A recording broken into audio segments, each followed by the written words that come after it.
There are new gardens going in around Denver even this time of year, because these are gardens where energy is harvested and then donated to low-income families.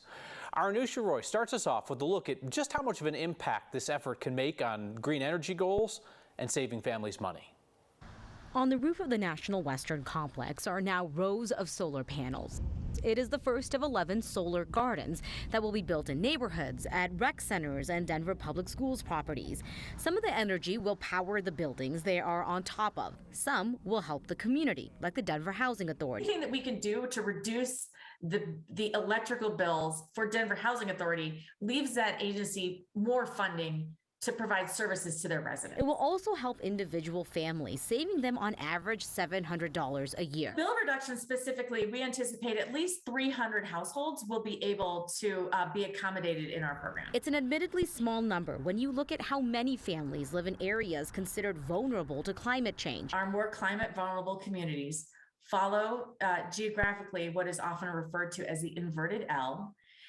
And that also happens to match up with the historical redlined neighborhood. Energy Outreach Colorado estimates on the low end, 100,000 people could use help with their energy bill and for the clean energy transition in the city.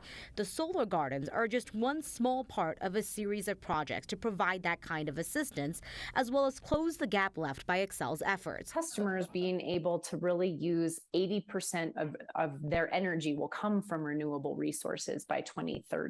But our carbon reduction, again, will be at least 85 is what we are forecasting. Xcel is building out the transmission system it needs to move more renewable energy like wind and solar across the state, and still getting proposals to significantly transition the grid. Really analyzed all of the fuel sources over time. What we've seen is the cost of renewable resources is now as competitive, if not more affordable, than some of the more traditional. And so while I don't know exactly what the bill impact is going to be, no community, no city can ever reach its climate goals if we abandon an entire portion of our population.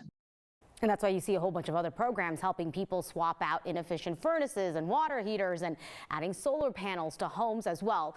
Now, Xcel said building out that transmission system, it's estimated to cost $2 billion. Xcel will be getting bids on how much it will cost to transition the grid to clean energy. They're expecting more info on that in the spring, so we're going to have to wait 6-7 months before we learn more about it. I just kind of assume every time Xcel announces one of these big projects that we're going to pay for it in our bills. Right. I mean, that's the first thing that I asked them, and they basically said that once the projects are done, they go back to the Public Utilities Commissions, and that's when they start talking about rates. If what people are currently paying will cover the project costs, do people's bills need to go up to cover those costs? And that means right now they don't actually have that answer. No decision yet. All right. Thank you, Anusha.